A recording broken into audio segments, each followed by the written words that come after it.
Direito processual penal, Código de Processo Penal, artigos 394 a 497, parte 2. Neste vídeo estão os artigos 406 a 426. Próximos vídeos nós gravaremos os demais até chegar ao 497. Capítulo 2. Do procedimento relativo aos processos da competência do Tribunal do Júri. Seção 1. Da acusação e da instrução preliminar. Artigo 406. O juiz, ao receber a denúncia ou a queixa, ordenará a citação do acusado para responder à acusação por escrito no prazo de 10 dias. Parágrafo 1º. O prazo previsto no caput deste artigo será contado a partir do efetivo cumprimento do mandado ou do comparecimento em juízo do acusado ou de defensor constituído, no caso de citação inválida ou por edital. Parágrafo 2º. A acusação deverá arrolar testemunhas até o máximo de 8 na denúncia ou na queixa. Parágrafo 3º. Na resposta, o acusado poderá arguir preliminares e alegar tudo que interesse à sua defesa, oferecer documentos e justificações, especificar as provas pretendidas e arrolar testemunhas até o máximo de 8, qualificando-as e requerendo sua intimação quando necessário. Artigo 407. As exceções serão processadas em apartado nos termos dos artigos 95 a 112 deste Código. Artigo 408. Não apresentada a resposta no prazo legal, o juiz nomeará defensor para oferecê-la em até 10 dias, concedendo-lhe vista dos autos. Artigo 409. Apresentada a defesa, o juiz ouvirá o Ministério Público ou querelante sobre preliminares e documentos em 5 dias. Artigo 410. O juiz determinará a inquirição das testemunhas e a realização das diligências requeridas pelas partes no prazo máximo de 10 dias. Artigo 411. Na audiência de instrução, proceder-se-á à tomada de declarações do ofendido, se possível, a inquirição das testemunhas arroladas pela acusação e pela defesa, nesta ordem, bem como aos esclarecimentos dos peritos, às acariações e ao reconhecimento de pessoas e coisas, interrogando-se em seguida o acusado e procedendo-se o debate. Parágrafo 1º. Os esclarecimentos dos peritos dependerão de prévio requerimento e de deferimento pelo juiz. Parágrafo 2º. As provas serão produzidas em uma só audiência, podendo o juiz indeferir as consideradas irrelevantes, impertinentes ou protelatórias. Parágrafo 3º. Encerrada a instrução probatória, observar-se-á, se for o caso, o disposto no artigo 384 deste Código. Parágrafo 4º. As alegações serão orais, concedendo-se a palavra, respectivamente, à acusação e à defesa, pelo prazo de 20 minutos, prorrogáveis por mais 10. Parágrafo 5º. Havendo mais de um acusado, o tempo previsto para a acusação e a defesa de cada um deles será individual. Parágrafo 6º. Ao assistente do Ministério Público, após a manifestação deste, serão concedidos 10 minutos, prorrogando-se por igual período o tempo de manifestação da defesa. Parágrafo 7º. Nenhum ato será adiado, salvo quando imprescindível a prova faltante, determinando o juiz a condução coercitiva de quem deva comparecer. Parágrafo 8º. A testemunha que comparecer será inquirida, independentemente da suspensão da audiência, observada em qualquer caso a ordem estabelecida no caput deste artigo. Parágrafo 9º. Encerrados os debates, o juiz proferirá a sua decisão ou o fará em 10 dias, ordenando que os autos para isso lhes sejam conclusos. Artigo 412. O procedimento será concluído no prazo máximo de 90 dias.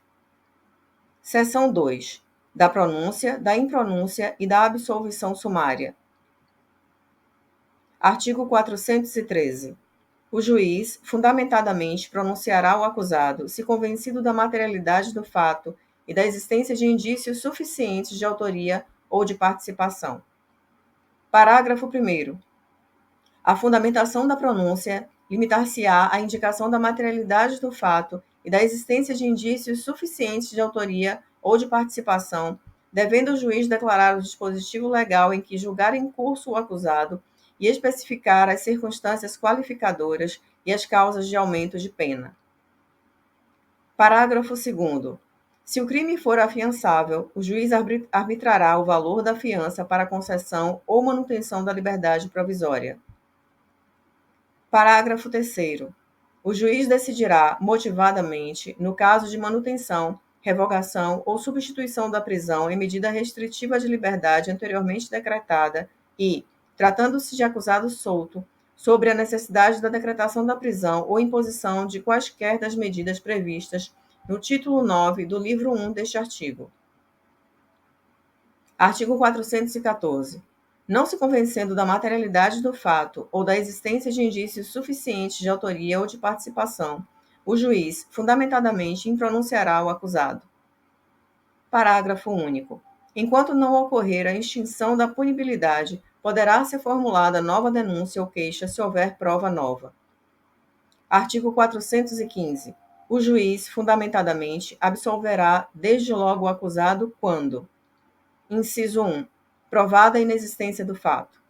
Inciso 2. Provado não ser ele o autor ou partícipe do fato.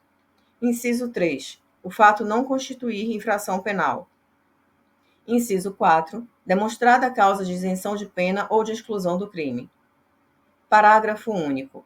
Não se aplica o disposto no inciso 4 do caput deste artigo ao caso de inimputabilidade prevista no caput do artigo 26 do Decreto-Lei nº 2.848, de 7 de dezembro de 1940, do Código Penal, salvo quando esta for a única tese defensiva.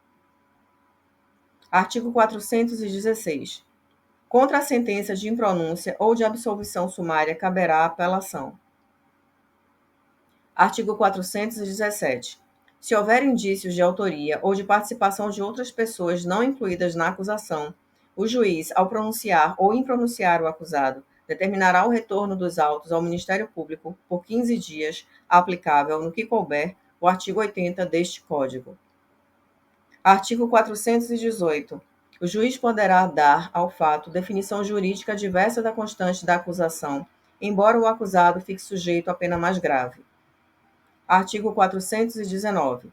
Quando o juiz se convencer, em discordância com a acusação, da existência de crime diverso dos referidos no parágrafo 1º do artigo 74 deste Código, e não for competente para o julgamento, remeterá os autos ao juiz que o seja. Parágrafo único. Remetidos os autos do processo a outro juiz, à disposição deste ficará o acusado preso. Artigo 420. A intimação da decisão de pronúncia será feita: inciso 1.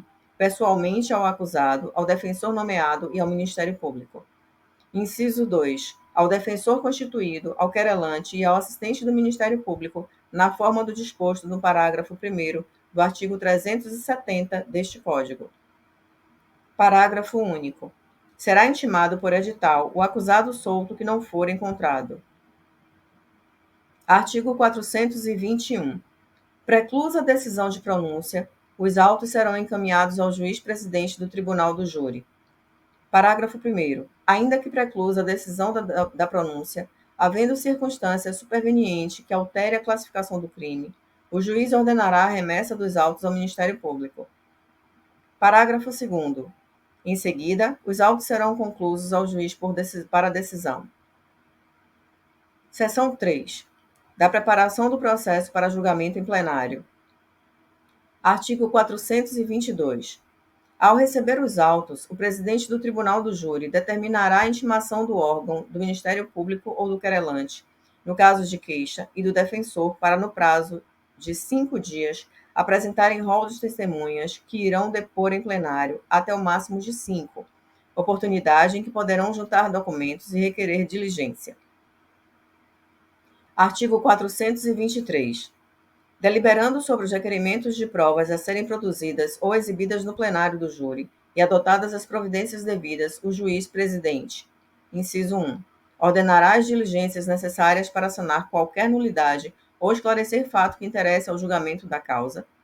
Inciso 2. Fará relatório sucinto do processo, determinando sua inclusão em pauta da reunião do Tribunal do Júri.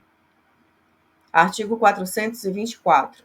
Quando a lei local de organização judiciária não atribuir ao presidente do Tribunal do Júri o preparo para o julgamento, o juiz competente remeter-lhe-á os autos do processo preparado até 5 dias antes do sorteio, a que se refere o artigo 433 deste Código. Parágrafo único. Deverão ser remetidos também os processos preparados até o encerramento da reunião para a realização de julgamento. Seção 4. Do alistamento dos jurados. Artigo 425. Anualmente serão alistados pelo presidente do Tribunal do Júri de 800 a 1.500 jurados nas comarcas de mais de 1 milhão de habitantes, de 300 a 700 nas comarcas com mais de 100 mil habitantes e de 80 a 400 nas comarcas de menor população. Parágrafo 1º. Nas comarcas onde for necessário, poderá ser aumentado o número de jurados e, ainda, organizada a lista de suplentes, depositadas as cédulas em urna especial, com as cautelas mencionadas na parte final do parágrafo 3º do artigo 426 deste Código. Parágrafo 2º. O juiz-presidente requisitará às autoridades locais, associações de classes de bairro, entidades associativas e culturais, instituições de ensino em geral, universidades, sindicatos, repartições públicas e outros núcleos comunitários a indicação de pessoas que reúnam as condições para exercer a função de jurado. Artigo 426. A lista dos jurados, com indicação das respectivas profissões, será publicada pela imprensa até o dia 10 de outubro de cada ano e divulgada em editais afixados à porta do Tribunal do Júri. Parágrafo 1º. A lista poderá ser alterada de ofício ou mediante reclamação de qualquer do povo ao juiz-presidente até o dia 10 de novembro, data de sua publicação definitiva. Parágrafo 2º. Juntamente com a lista, serão transcritos os artigos 436 a 446 deste Código. Parágrafo 3º. Os nomes e endereços dos alistados em cartões iguais, após serem verificados na presença do Ministério Público, de advogado indicado pela seção local da Ordem dos Advogados do Brasil e de defensor indicado pelas defensorias públicas competentes, permanecerão guardados em urna fechada à chave, sob responsabilidade do juiz-presidente. Parágrafo 4º. O jurado que tiver integrado o conselho de sentença nos 12 meses que antecederem a publicação da lista geral, fica dela excluído. Parágrafo 5º. Anualmente, a lista geral de jurados será obrigatoriamente completada.